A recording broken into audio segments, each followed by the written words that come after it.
الحمدللہ رب العالمین، الصلاۃ والسلام علی رسولہ النبی الکریم وعلی آلہ واصحابہ اجمعین۔ الحمدللہ الحمدللہ الذی ہدانا لہذا وما كنا لنہتدی لولا ان ہدانا اللہ۔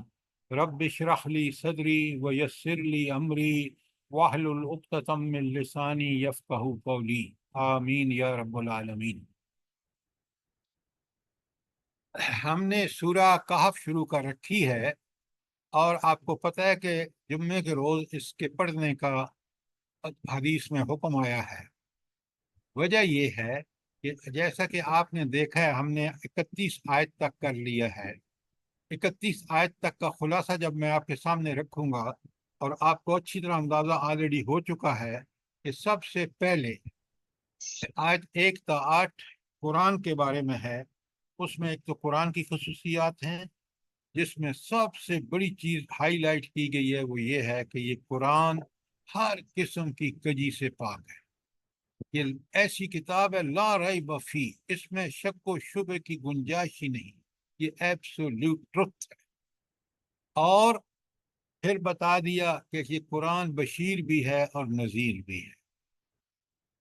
بشیر ان لوگوں کے لیے جو قرآن پر ایمان لا کر اس کے مطابق زندگی گزاریں، ان کو قرآن بشارتیں دیتا ہے، دنیا اور آخرت دونوں کی اچھی، دنیا میں حیاتن طیبہ اور آخرت میں جنت جیسی نعمتیں جس کا انسان کبھی تصور بھی نہیں کر سکتا، وہ کتنی خوبصورت، کتنی حسین اور جمیل ہوں گی۔ اور قرآن ان تمام لوگوں کے لیے نذیر ہے، ان کو وارننگ دیتا ہے، ان کو ڈراتا ہے کہ اگر تم نے اس قرآن کی حقانیت پر ایمان نہ لائے، اس کے مطابق زندگی نہیں گزاری، تو ذلت اور پستی تمہارا مقدر ہوگی، اور آخرت میں جہنم۔ یہ فیصلہ کن بات ہے قرآن کی، اور یہ سب سے بڑی صفت ہے قرآن کی کہ وہ نذیر بھی ہے اور بشیر بھی ہے۔ بالکل اسی طرح حضور نبی کریم صلی اللہ علیہ وآلہ وسلم بھی بشیر بھی ہیں اور نذیر بھی ہیں۔ پھر آپ نے دیکھا کہ وہاں عیسائی اس وقت اور آج بھی شرک فی ذات کی انتہا کر رہے ہیں، اور اس وقت مشرکین مکہ بھی کر رہے تھے، اور یہود کے حضرت عزیر کو بھی اللہ کا بیٹا مانتے تھے۔ اس کا رد کیا گیا ہے، اور ایک بات بتائی گئی ہے، وہ میرا آپ سے سوال ہے کہ قرآن کہتا ہے کہ یہ جو لوگ اللہ کے دین کو نہیں مانتے، کیونکہ اللہ نے تو ان کو آزادی دے دی ہے، چاہے تو قبول کریں چاہے تو قبول نہ کریں، تو ان کے قبول نہ کرنے کی سب سے بڑی وجہ کیا ہے؟ یہ ہے میرا سوال آپ سے، جلدی بتائیں۔ خواہشات کی غلامی کرتے ہیں اپنی، اس لیے دنیا پرستی اور خواہشات پرستی۔ ہائے ہائے، کاش پڑھ سمجھ کے پڑھتے، کتنی دفعہ میں دہرا چکا ہوں۔ اور آخرت کا زینت یقین۔ دنیا، زینت دنیا۔ قرآن اس آیت آپ پہلے پڑھتے ہیں کہ انسانوں کی گمراہی کا سبب دنیا کی زینت ہے، وہ اس کے پیچھے بھول جاتے ہیں کہ آخرت دائمی، ابدی، بے مثال اور لا زوال نعمتوں کا اللہ تعالیٰ نے وہاں بندوبست کر رکھا ہے ہمارے لیے۔ کن لوگوں کے لیے؟ جو اس دنیا کی حقیقت کو سمجھ کر آخرت کے لیے پوری طرح یہاں کوشش کریں گے، اور وہ کوشش ہے قرآن پر یقین کر کے اس کے مطابق زندگی گزارنا۔ اگر یہ نہیں سمجھا تو انسان نے کچھ بھی نہیں سمجھا۔ کوئی سوال آیت نمبر 1 تا 8 کے بارے میں؟ اچھا، اس کے بعد واقعہ بیان ہوا ہے آیت 9 تا 26 میں اصحاب کہف کا۔ اچھا، تو اصحاب کہف کے واقعے میں بڑے غور سے سنیے، سمجھیے، سوال کیجئے۔ سب سے پہلے تو اللہ تعالیٰ نے ہمیں بتایا ہے کہ جب انتہا کی مصیبتیں ہوں، جیسے اصحاب کہف کو سامنا تھا۔ اصحاب کہف رومن امپائر میں رہنے والے نصارہ تھے، جو بڑے پکے سچے ایمان والے تھے، تو کیونکہ رومی لادین بھی تھے اور بت پرست بھی تھے، بہت کچھ ان کے اندر برائیاں تھیں. تو انہوں نے ان سے جب ٹاکرا ہوا تو یہ انہوں نے فیصلہ کیا کہ اپنے ایمان کو بچائیں گے، اور ایمان کے بچانے کے لیے انہوں نے ایک غار میں پناہ لے لی. اب ان کی ایمان کی آزمائش اللہ رب العالمین نے فرمائی، لیکن جب وہ اس آزمائش کے لیے انہوں نے یہ تک اس معاشرے کو چھوڑ کے غار میں پناہ لی، تو اللہ نے کس طرح غار کو ان کے لیے پرسکون رہائش گاہ میں تبدیل کر دیا. ساری تفصیلات آپ سن چکے ہیں.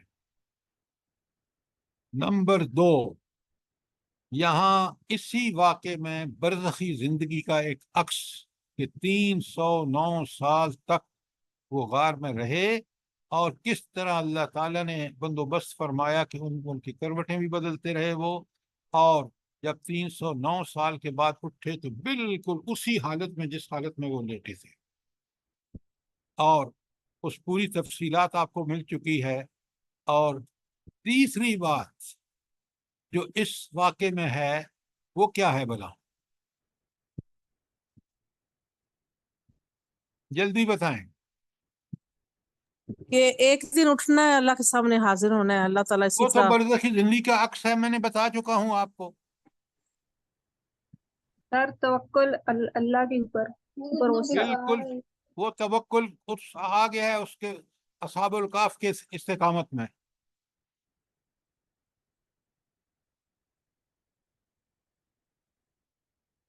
ذرا غور سے پڑھا کریں، سنا کریں، سوال کیا کریں. اب دیکھیں بہت بڑا تیسرا نقطہ جو ہے وہ رہنمائی ہے ان مکے والے مظلوم مسلمانوں کے لیے کہ تم کیوں نہیں ہجرت کرتے جس طرح اصحاب کاف نے ہجرت کی ہے. یہ بہت بڑی رہنمائی ہے وہاں پہ. اور آپ دیکھ لیں ہجرت حبشہ اس کے بعد ہوئی ہے.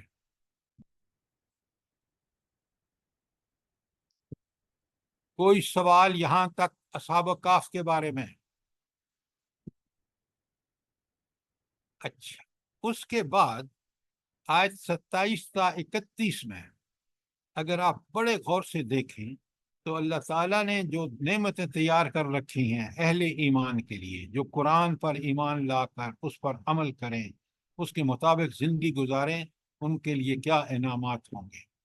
اور نبی کریم صلی اللہ علیہ وآلہ وسلم سخت پریشان ہوتے تھے، اور یہ پریشانی ہر مومن کو ہونی چاہیے کہ یہ اتنا کمال کا دین جو ہماری دنیا اور آخرت کی گارنٹی دیتا ہے بھلائیوں کے لیے، اچھائیوں کے لیے، تو اس پہ جب ایمان نہیں لاتے تو نبی کریم صلی اللہ علیہ وسلم بڑے پریشان ہوتے. تو اللہ فرماتے ہیں کہ یہ جو دنیا پرست لوگ ہیں نا، جو دنیا کی زینت میں گم ہو چکے ہیں، آپ دعوت ضرور دیں لیکن ان کو ان کے حال پہ چھوڑیں، اس لیے کہ بل آخر انہیں پہنچنا کہاں ہے؟ اللہ کے، وہاں ان کو حساب دینا ہے. تو یہاں کی آزادی جو اللہ نے صرف آزادی کس بات کی کہ چاہے تو اس دعوت کو قبول کریں، چاہے تو رد کر دیں. اگر رد کریں گے تو پھر قیامت کے دن ان کا ٹھکانہ جہنم.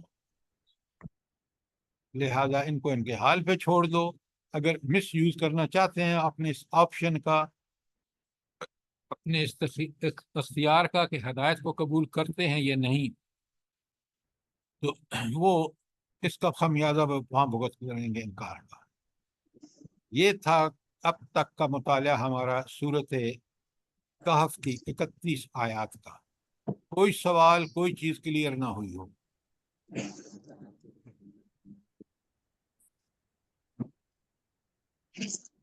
اب چلیے آیت نمبر 32 پر.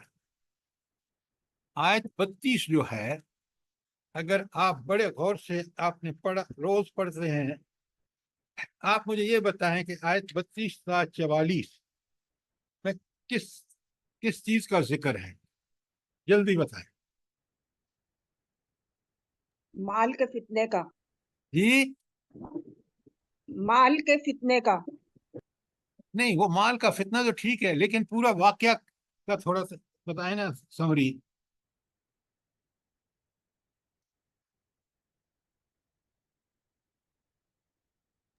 سر یہ مثال دی گئی ہے دو شخصوں کی، جو ایک اللہ پہ پکا